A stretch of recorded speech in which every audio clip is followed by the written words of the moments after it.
Welcome back to Arizona Today. Now, I was reading a brochure for the Arizona Foundation for Women, and on the front it says that critical problems in the life of Arizona's women require all of us to join together to make a difference.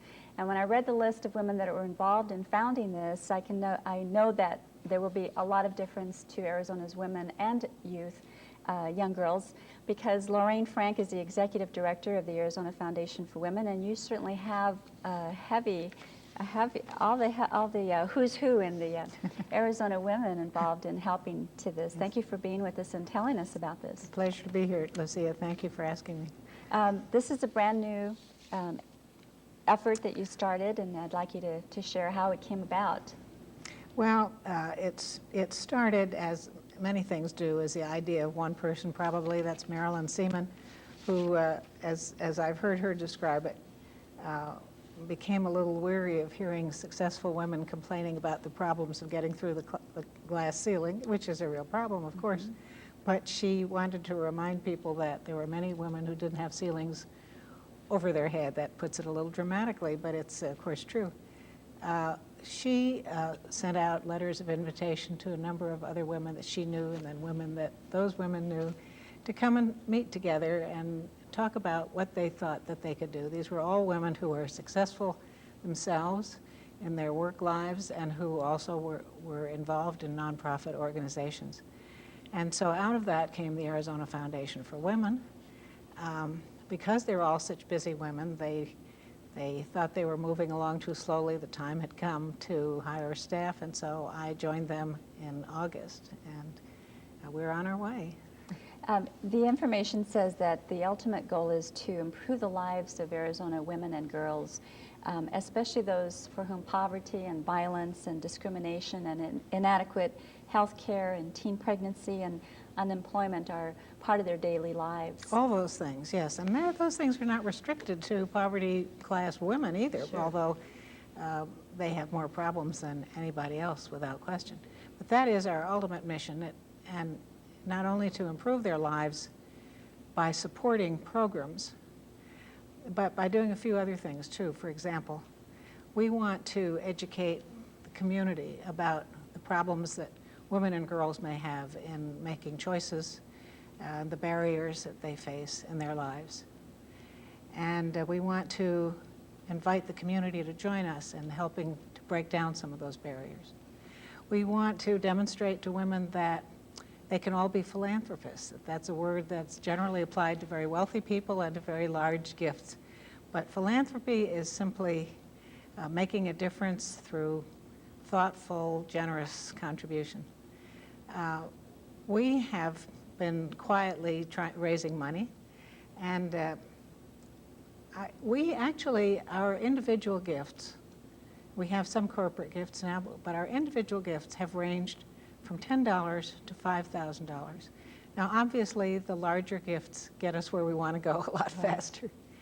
But every time a $10 gift comes in, I like to think that that's from someone who is not accustomed to making contributions a lot, who probably is very careful with how she spends her money. But there's something about this cause that has impelled her to do it. So you celebrate all of those because We they do are indeed. They are in essence with their $10 or they're every bit as $50 important, and they are making a difference too.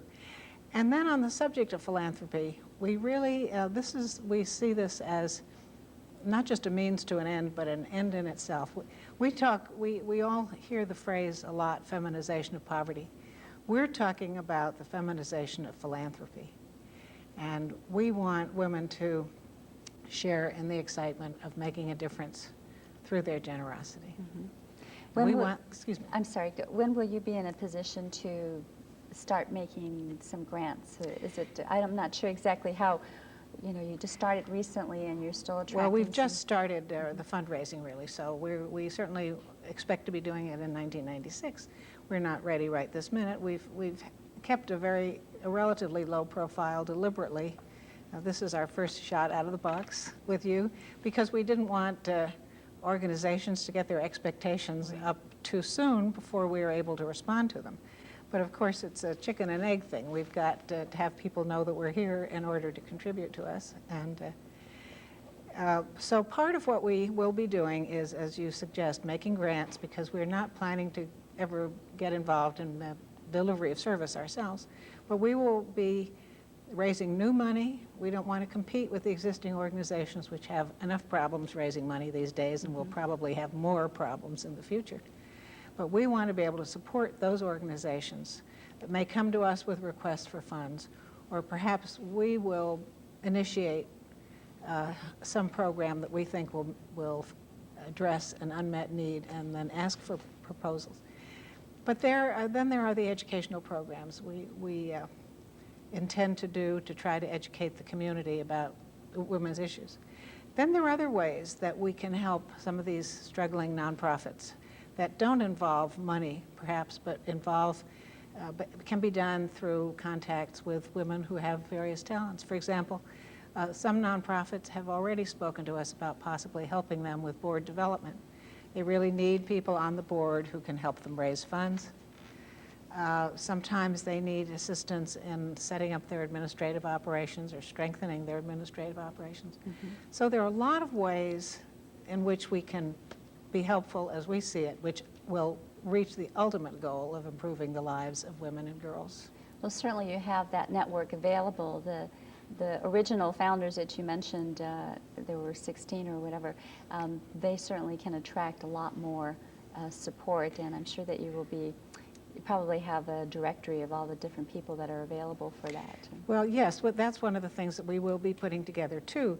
The original board is, as I said, I think were successful women, and all of them made generous contributions to start the foundation off.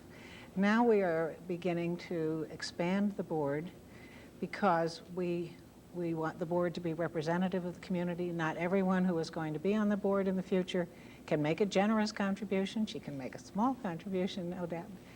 Many of them will make what is for them a very generous contribution. But we want this foundation to be a part of the community. We want the community to be a part of the foundation. So not only do we want their money and their interest, we want their actual personal participation. We're going to need a lot of volunteers to do all the things that we want to do the events that we want to do. We're not asking people to give us the money so that we can spend it on fancy offices and large staff. We have no expectations like that. But in order to get things done, we're going to need the participation of women from the community. Good. Well, I hope that we will continue to tell all the different things that you plan to do and get them involved in this.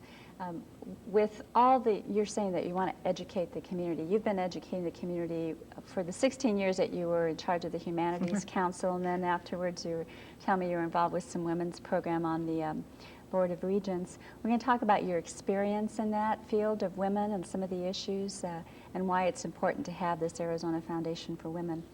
But first we have to take a break, okay? Yes. Great. Stay with us. We'll return in a minute.